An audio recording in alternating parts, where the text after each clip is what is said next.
各位线上的同修，大家晚安，大家好，欢迎大家来参加读书会。今天晚上我们读书会的主题很有法味哦，叫做有缘就共修，无缘就自修。好，自修顾名思义呢，就是自行修学、自我修正啊，包括念佛啦、读经、静坐、禅坐。或者听佛法、看佛书、做笔记，以及自我检讨、自我关照等等，这些都叫做自修。那共修，顾名思义呢，就是大家群聚一起，共同修道啊，不只是念佛、诵经或参与法会而已哦。其他如参加精进日啦、打佛七啦、法会活动啦、培训课程啦，或者访视会议啦、各项会议等等，这些也都叫做共修啦。自修不是做治疗汉，也不是做声闻缘觉，或隐居离开人群，不问世事，不是这样。自修是在身体精进之后呢，为了让心灵也清净，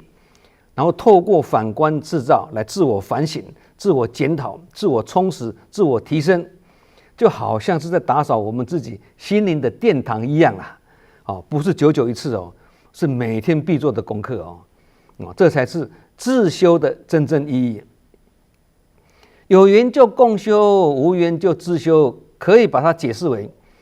共修的因缘成熟时，我们就把握因缘共修；那共修的因缘没有了，我们就把握因缘自修。这样子的缘生缘灭呢，是每天的时时刻刻呢都在发生。因此，我们每一个人呢，我们每天在人群中都是在自修跟共修不同因缘中呢转换不已啊，所以不是很长一段时间自我封闭，也不是很长一段时间呢动有余静不足啊，这才是有缘就共修，无缘就自修的真正意义啦。那有些人呢，在人群中碰到困难或挫折或做事情做得不开心就选择逃避而离开人群这样不是无缘就自修哦，而是无缘就自闭这样就不对了自修不等于自闭无缘就自修是透过自修来反观自照自己的信念有没有偏差有没有缺失并加以改进把埋怨别人、怪罪别人的心思呢，转为改变自己。提升自己，充实自己，这样就是静坐常思己过啦，才是对治不开心跟对治烦恼的尚方宝剑常常感觉自己是在有缘就共修，那是好事哦。但如果常常都是处于无缘就自修的这种心态那就要自我警惕了哦。怎么会常常是无缘在自修呢？是不是自己的方向或方法有错误、有偏差才会造成自己的众生缘不好，而常常自感无缘。自修跟共修就好像人的两只脚一样两脚的脚劲要有力加上这个脚步呢搭配得宜速度才能够快慢适中这样呢学佛的步调也才能如行云流水般怡然自得悠然自在那有缘就共修，无缘就自修，这句话呢，跟有缘就群聚，无缘就独处这两句话呢，有异曲同工之妙那无缘就独处，也不是叫你说离开人群去独居或隐居山林的，不是这样哦。菩萨道的修行所说的独处呢，没有离开人群哦，还是处在人群中他是强调什么？身在人群心是独处的身在乱境，心是宁静的，意思是这样子的那也就是说，心不受外境的干扰是处在独立、自由自在的状态这个是行菩萨道呢必须修炼的学分那功夫修得够呢，就不会因人因事乱了心甚至不但不被人事所影响反过来还要妙用它，叫做以其人之道还治其人之身这个就是以柔克刚、借力使力的功夫啦。那功夫不够呢，就会把人事当是非；功夫够就是把人事当教育啊。其实我们大家都很清楚嘛，在人群中难免都会碰到人跟事的干扰嘛，或者顺境跟逆境的考验，这些都会让我们的心情呢跟情绪呢起伏不定。那为了让这个心呢不被外境所牵绊或者影响呢，这个时候我们必须透过自修跟内修啊，让心呢处在静跟定的状态之下，这样才有办法以静制动啊，以4两去拨千斤的意思啦。所以心中的定静越深啊，远离纷乱的能力就越强。那这个也衍生出另外一个道理出来哦，就是什么？有缘共修的时候，就是有缘自修的时候；无缘自修的时候，就是有缘共修的时候啊。自修跟共修两者之间是没有秒差的是彼此呢无缝接轨啊，交替不已啊，而且是同步进行的不是你走你的阳关道，我走我的独木桥不是这样而是我泥中有你，你泥中有我。以佛法来讲叫做什么？权中有实，实中有权权实一体，权实并眼这个以前我们都有讲过了那说不是说哎呦跟你们这些人无缘啦所以我不如离开团体啦，回家自己修自己啦，不是这样子这样就是离开人群做治疗汉，这样就是走偏了。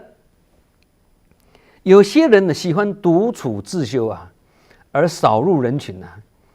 有些人呢喜欢走入人群，但却无法安静自修这些都不是学佛的正确态度其实入人群就好像是入深山一样我们从远处看高山会看到群山的青翠壮丽但是走入深山里面去才知道说，原来深山里面还有这么多的枯枝落叶还有很多人们丢弃的垃圾我们有去登山的经验的人都知道就是如此嘛。所以因此的位置不同的话呢，看到的景象也不尽相同所以才说我们人生是要以不同的高度、角度或者深度呢去做观察才会全面与客观也才不会以偏概全呢被事实所蒙骗那人群虽然是道理的中心甚至离开人群就没有什么法好修了，但不可讳言人群里面都是凡夫嘛凡夫都充满了习气那各种的习气汇聚在一起人群嘛汇聚在一起呢，就变成浊气就像刚刚讲的深山里面充满了枯枝落叶跟垃圾一样因此才说人群就好像污泥一般嘛但是却是学佛的道场所在修道不能离开人群就好像莲花不能离开污泥可见入人群跟入污泥的何等重要我们大家都很清楚没有污泥就不能开莲花同理没有烦恼就不能变菩提所以连烦恼都是道场甚至烦恼还是成佛的种子因此要先体认生命是无常的，人生是苦的，有这样的体认呢才会有想化这个忧悲苦恼的这种动机所以也是要感恩有忧悲苦恼嘛，跟我们要感恩人生有逆境一样嘛才会激发我们要去修行、要去突破、要去成长的这个动机嘛也因此才会说佛法如果离开烦恼跟污浊呢，佛法就不存在了，也不成立了。也说佛法如果离开了苦、空、无常、无我，那佛法也没什么好修的。你要修什么？人生都这么顺利，你要修什么？就是因为不顺利，对不对？困难很多，逆境很多，它激发我们要去克服困难、超越烦恼的这种修行的动机嘛。那这样的道理呢，我们要深入去体会，因为这就是生命的治理如果只入人群去跟人群群聚，但缺少独处来静思沉淀呢，也就是说了指入人群共修，但却不自修，或者很喜欢自修，可是这不爱去跟人家共修，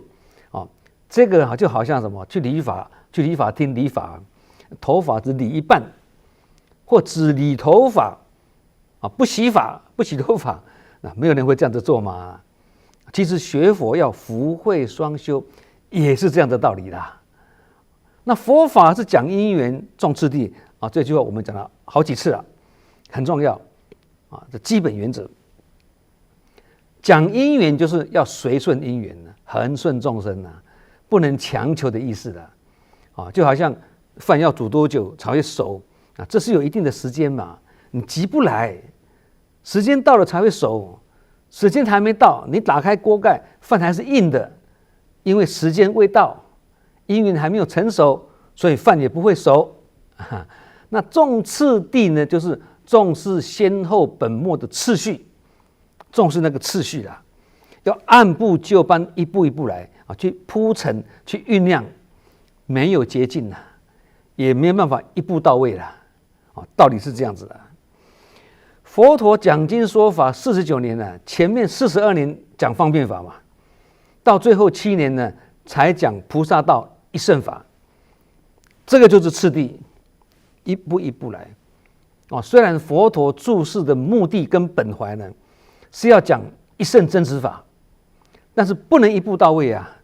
需要一步一步来因为众生的根基不整齐你刚开始要用一些方便法让他们进来佛门，等他们学佛学到一段时间了，再进阶让他们入大乘嘛是这样子等因缘到了呢，那佛陀就开始要他的弟子们呢回小向大，把小乘的境界提升为大乘的境界嘛也就是不只是听经闻法而已还要行经用法行经用法，以内修外行的方式呢来修大福、修大德、修大慧这整个过程就是讲因缘重次第。所以因缘跟次第这两个都是学佛过程中呢非常重要的依止，违背这两个原则呢就很容易产生阻力了。那顺着这两个原则，一切就会比较顺利了各位可以看到很多人学佛行菩萨道那有些人就是困难重重，层层阻力那有些人就是顺顺利利，无往不利。这个跟有没有遵循因缘跟次第是息息相关的这个道理不只是要了解了，还要透过实践呢把它落实出来，把它用出来，做到了才能叫做体解大道了体会什么欲速则不达的道理了不是你要快就可以快了那做不到，那只能叫做知道，知道了都可能做不到，那不知道就更不可能做到嘛，是吗这样叫做懵懵懂懂啦，广东话叫做懵查查啦，糊里糊涂的意思啦那学佛的行动纲领就是什么？就是透过自修，再共修然后持续不断的渐修假以时日日子拖长了才有顿悟的可能嘛这个也是叫做次第一步一步来那顿悟呢就像画龙点睛或水到渠成也是必须循序渐进的功夫，准备的足够了，也就是要先做好龙身龙体嘛，那你才有可能去眼睛一点画龙点睛嘛。你如果龙身龙体没有画好，你一个黑点点下去，那只是黑点一点而已没有什么意义那还没有下雨之前就要把那个沟渠挖好，沟渠挖好了，下雨一到，水到渠成嘛，否则雨水一到，泛滥成灾因为没有水沟对，同理万事俱备才有资格谈只欠东风，否则东风一来变成台风。那刚刚讲的这个画龙点睛的画龙，水到渠成的挖渠，积沙成塔的积沙，粒米成箩的粒米跟万事俱备等等呢，这些就是次第。也就是过程呐。那点金啦、渠成啦、成塔啦、成罗啦，跟只欠东风等等呢，就是因缘呐。因为因缘成熟，才会渠成嘛，水到渠成嘛，才会成塔、成罗、成就、成功、成道，甚至成仙成佛啦。这是在提醒我们呢，过程的重要啦。有用心的过程，才会有殊胜的结果。那学佛更是强调什么？过程尽心尽力啊，结果一切随缘嘛。相信有学佛的人大概都知道这个道理了哈。所以过程就是学佛的目标，而目标只是人生的过程啊。这句话是深具哲理哦，大家可以慢慢去深入体会。一旦有体悟了，就不会什么事都那么在意那个结果跟结局啦，就会很看得开。放得下了，因为一般人都是很在意结果，也很注重那个结果，但是很轻忽过程。以佛法的角度来解释呢，过程就是因啊，结局就是果啦。那如果没有用心的过程，就不会有因缘成熟的结果嘛。那这个就是如是因如是果的道理啊。我们以前读书会常常会举这个足球的例子来做譬喻嘛，对不对？因为我觉得这个例子很好用啊。举例说了你没有用心传球的过程，或没有出神入化的妙传，就很难有临门一脚的射门机会嘛。所以球传得好不好，或传得妙不妙，这个跟有没有绝佳的射门机会是息息相关的用足球的例子来讲，大家都很容易理解嘛，对不对？所以要说法传法，就要将法跟生活的结合，还要懂得用譬喻来开权显实啊，那也是很重要的啊。所以每一部经从方便经开始讲起，方便法讲起就是这个道理嘛。那人际关系也是一样的道理。平常如果广结善缘服务别人体谅别人，关怀别人，随喜赞叹别人，这就是一种爱心存款嘛。跟人家结好缘就是爱心存款那爱心存款够的话呢，说起话来呢，才会一语惊醒梦中人或者一棒打醒梦中人那爱心存款不够，你很容易讲出去的话，就变成什么？一语惊死梦中人你甚至一棒打死梦中人失手了啦。一出口或一出手就一条慧命了这样一解释，相信大家都心有戚戚焉为什么会心有戚戚焉呢？因为我们每一个人都有这种杀人慧命的前科有些人甚至是前科累累是吗？因为一句不圆融的话或伤人的话呢，让人家起退转心，或障碍别人修行的路，甚至去断别人的慧根，这样也是叫杀生杀生命都叫杀生了，杀慧命不是更严重吗？嘴巴吃素，但讲话很伤人，嘴素心不素这样也是不好。那嘴巴吃得很干净但头脑装的都不是很干净嘴轻脑浊，这样也是不好。讲100句好话，只要一句话失言或不得体别人就可以从这句话去了解原来这个人的心中还有这样的念头我们举一个最近的事情来分享了2个礼拜前有一团在海外推动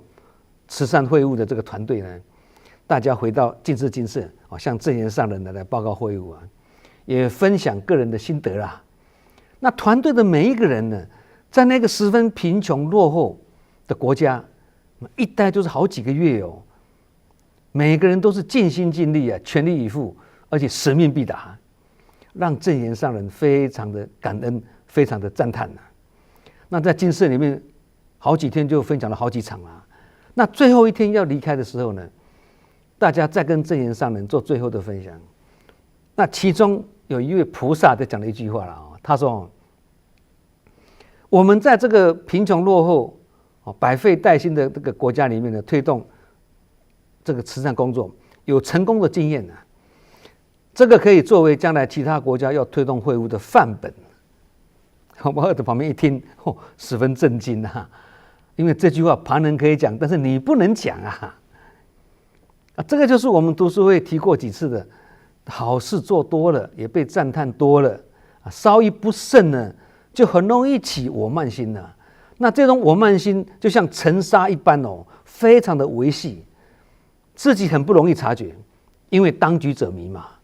但是旁边的人看得很清楚，因为旁观者清嘛。不过换成我们是当局者的时候呢，也是为当局者迷这个我们也是要很自我警惕啊。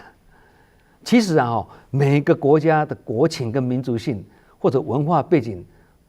不全然一样啦，那因缘也各不相同嘛。推善慈善工作也都是要因地制宜呀，那度人也是要因材施教啊，观机斗教啊。如果我们做慈善工作，我们如果是心存功德归三宝这样就比较不会有我慢心啦，都不求功德啦，也付出无所求啦，做过就好像没做过一样啊，这样就是三轮体空了嘛。三轮体空的话，慢心怎么起得来呢？是吗？所以一叶知秋一句不得体的话，就会让别人呢看穿我们的念头，不得不谨慎同理，别人也是这样在观察我们对，所以孔子才说嘛：“视其所以，观其所由，察其所安，人焉受哉？人焉受哉这句话简单讲就是什么？从一个人不经意而流露出来的一个念头、一个心态或一句话，这个人就被看得一清二楚了啦。那这句《论语》呢，“人焉受哉”讲了2次就是提醒我们什么？藏不住藏不住真的是藏不住因为一句话就是心念的一个破口，有那样的念头才会说出这样的话嘛，不是吗？不过我们还是要感恩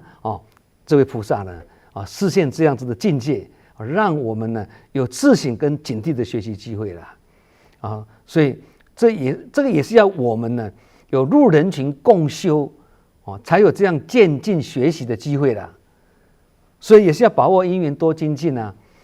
那一天我如果没有进去听的话，我就错失这样渐进学习的机会的嘛印证了法在勤中求啦。你很努力不放弃任何的因缘，就进去听你总是会有一些心得嘛。所以学佛要有成就呢，除了亲近善事跟修炼正法，这以前我们有提过亲近善事跟修炼正法，还要勇猛的投入人群之中去跟人互动。虽然人群中呢充满了人跟事但却是学习做人处事的最佳道场那其实自己一个人自修的时候还算单纯嘛至于要在人群中经得起共同修理那就不容易了。所以共修有2个意义嘛，一个叫做共同修炼修道也可以啦，一个叫做共同修理不管是修炼修道或修理的都是学佛成长的资粮，都是增上缘嘛。那罗汉跟辟支佛呢，甚至佛陀的弟子，包括智慧第一的舍利佛，为什么他们不愿投入人群呢？其实他们不是不愿或不要啦，而是不敢。为什么不敢？因为没有安全感，担心众生的习气刚强了，而让自己呢受到羞辱、凌迟等等的伤害了。因此呢，他们就自我设定在这个小圣的境界里面，自认为呢这样才能够避免受到人群里人事的伤害。其实有一些志工也是有这样的心态他们会说：“哎呀，在人群中有人就有事啦，人多嘴杂，是非多啦，会彼此磨来磨去啦。那我不要出去入人群，不是就没有这样子的问题了吗？”乍听之下好像讲得很有道理了你不去跟人群互动当然就没有这些问题但是这个是逃避问题因为逃避不一定躲得过啊，面对也不一定最难受啊。而且呢，你要注意哦，时间久了，你自己这个逃避问题，时间久了，你会变成离群独居的孤僻老人，或变成孤家寡人呐、因为没有去跟人群互动啊，所以没有好人缘呐，也没有贵人呐。好，也因为心灵呢没有接受这个人群中人跟事的磨练跟这个跟训练呢，所以这个心呢越来越脆弱。这个心不用的话，越来越脆弱，就像温室里的花朵啊，哪堪夜半一阵风啊，很容易就变成一个容易受伤的女人呐。男人也是一样的哈。那人群中的人际互动，难免会因个人的个性，每个人的个性差异或者观念不一样呢，跟别人难以契合甚至看不惯别人的做法跟想法。即使自己的观点十分正确也有过去成功的经验但是这既然是一个团体的修行与大家一起群聚讲求的是团队精神包括团队默契跟团队的共识嘛就好像一个足球队即使队员个个球技一流但如果团队精神、团队默契不足呢，最后还是无法打赢球赛的这个在许多比赛场合中屡见不鲜嘛。孔子说邦有道则仕，邦无道则隐。这一句话呢，跟有缘就共修，无缘就自修呢，我们今晚的主题跟那个有缘就群聚，无缘就独处这3句话呢，有异曲同工之妙各位听听看，一个是邦无道则隐，一个是无缘就自修一个是无缘就独处。身处无道的地方，或碰到无缘的时候啦，不是叫我们去离开赶快离开，去隐居起来，不是这样而是这个时候就要懂得一边充实自己、提升自己，一边耐心等待因缘一旦因缘成熟，再把握因缘，把善道呢行遍天下，这样才是他真正的意思同样的道理急流勇退的退，也不是叫你离开或停退，而是退到后面，退到旁边，从旁边从后面呢去陪伴跟关怀这个才是退的真正意义孔子的思想也是如此急流勇退，这个退意思是这样子所以以上所讲的呢，是在强调一个道理就是无论如何都不能离开人群不能离开世间因为呢，六祖坛经有一句名言佛法在世间，不离世间觉离世觅菩提，犹如求兔角。意思是说，兔子有2只大耳朵但是没有脚没有脚那我们如果要从兔子头上去找到脚，这个跟成语所讲的缘木求鱼在树上要去找鱼这不可能的这是徒劳无功的事情所以六祖这句话是告诉我们什么？佛法就是在人世间要觉悟佛法，就不能离开世间的生活，要跟生活结合。如果离开红尘人间要去求取智慧的话，这就好像要从兔子头上去找那个角一样，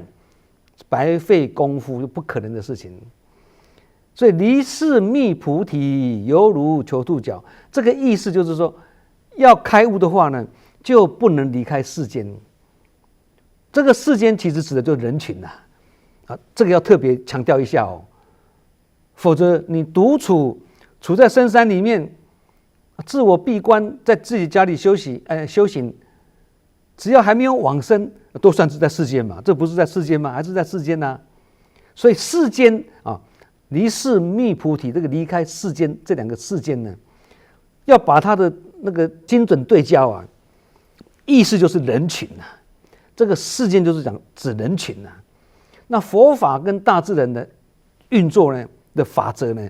本来就是存在于这个世间的人群嘛。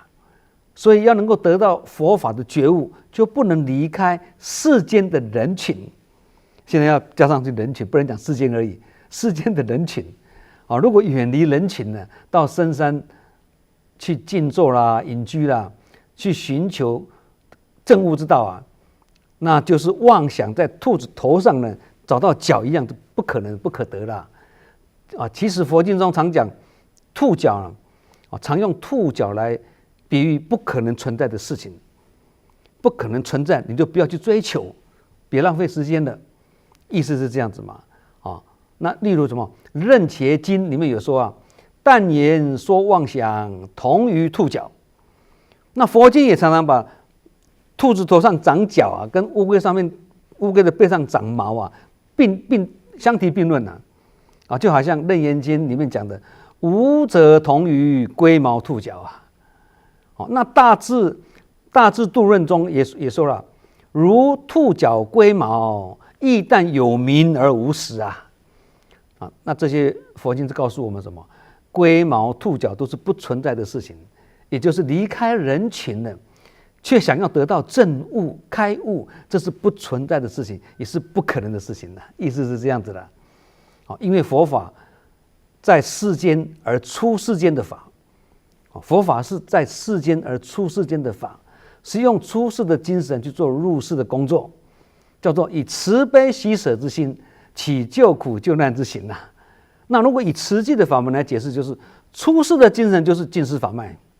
入世的工作就是慈济宗门了。那也可以解释为什么？出世的精神就是真实法，入世的工作就是方便法。所以离世觅菩提，犹如求兔角。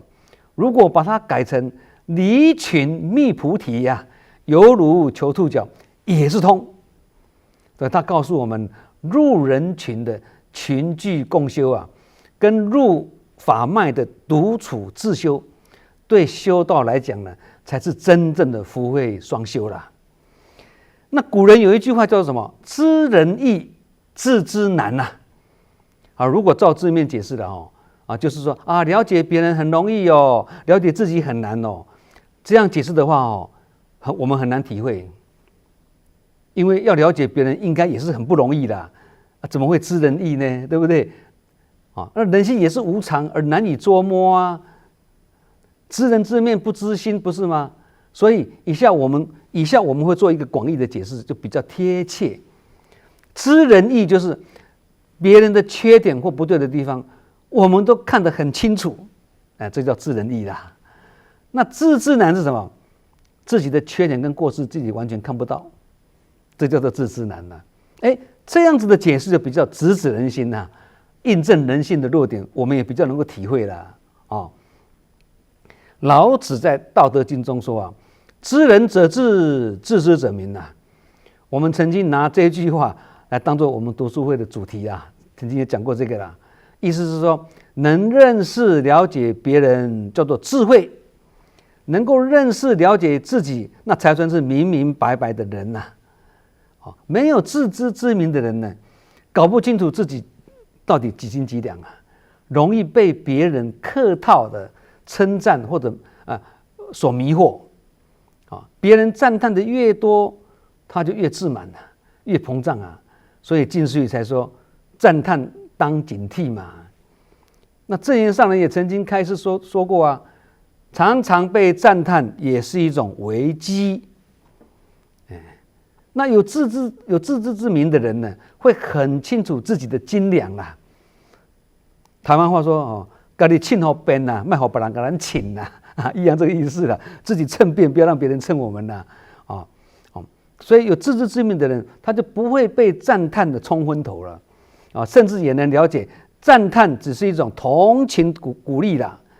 赞叹是别人对我们同情的鼓励啦所以他就不会在赞叹中呢迷失自己了。因此漫漫的人生路上阻碍我们往前行的往往不是别人，而是愚昧的自己。只有真正了解自己长处跟短处呢，而且也能够避其所短，扬其所长这样才能对自己的人生目标进行精准的定位也才能对人我是非或人事问题呢有精准的洞察跟剖析，清清楚楚，了然于胸啊。所以，当我们认识到自己还有不足之处的时候，那才是我们要进步的开始啊。那许多人呢，无法欢喜融入团体，处处自我障碍，这个也是盲点。所以，要启发自知之明呢，就要多自修，透过这个身心的这个独处，去进行内观、止观或者自省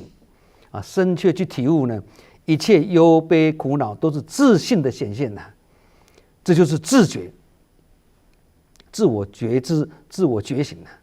啊。这就是以前我们讲过的，命运没有好坏之分嘛，有好坏是我们自己的心在分别啦。这自心分别，这个也是自性的显现呐，同样的道理啦。所以自觉的作用就好像我们汽车上的刹车一样啊。各位想想，如果我们的车子没有刹车系统的话，那这是不是一件很危险的事情呢？同理嘛，人没有自觉的话，就好像车子没有刹车一样啊，很危险啊。所以一件事情啊，或一个人会让我们烦恼跟挫折，不是这一个人或这件事情呢让我们烦恼挫折，而是我们对这个人或这件事情的看法或想法。这个也是自信的显现，你对这个事情的看法，你自信的显现，那这个也可以说是心念的种子啦，你内心的心念的种子的，也就是一件事情的好坏，不全然跟这件事情有关呐，而是跟自己所持的信念跟想法息息相关。万法唯心造就这个意思嘛，所以心性本来是一体的，心性。凡夫叫做心，圣人称它为性啊。清净的本性啊，被人群中的人与事搅乱的时候呢，或被世间的欲望所污染的时候呢，那就变成凡夫心了。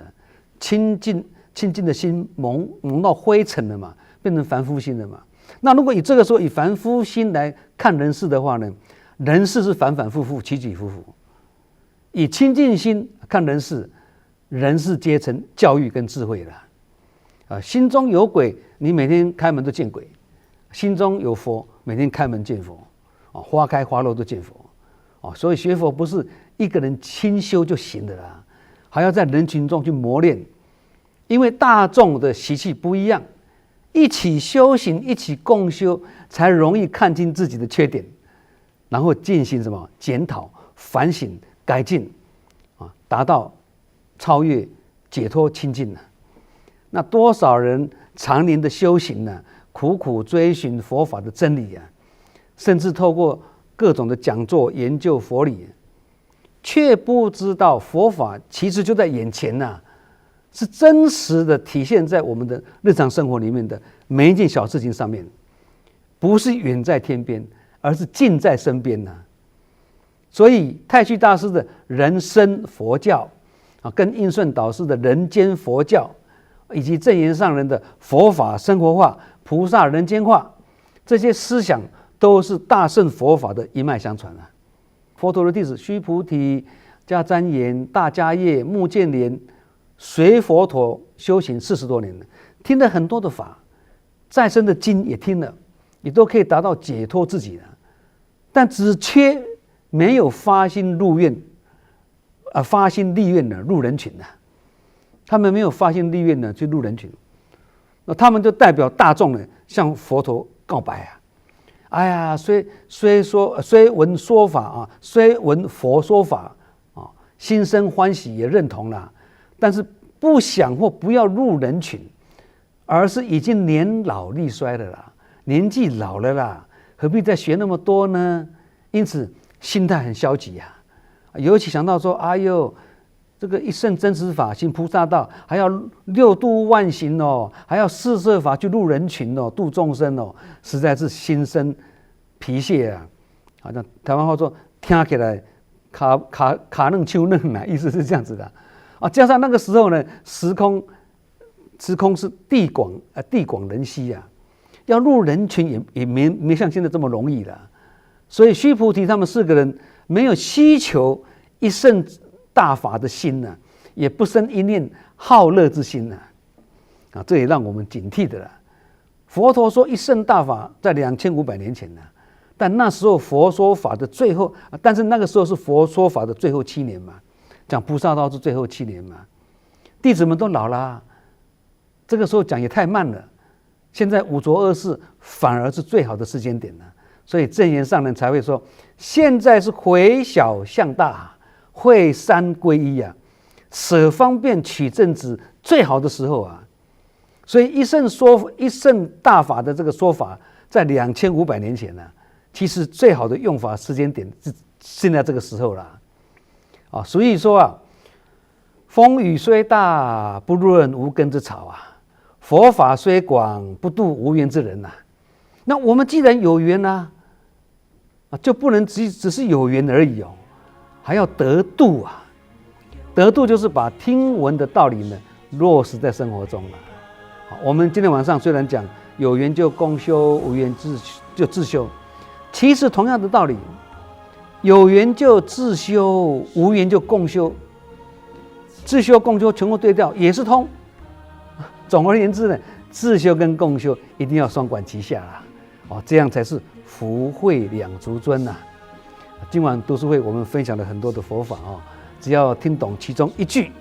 再把这句话呢去触类旁通这样就会一理通万理彻这样本来不容易懂的呢，都会自动开窍这个就是学佛的要领呐，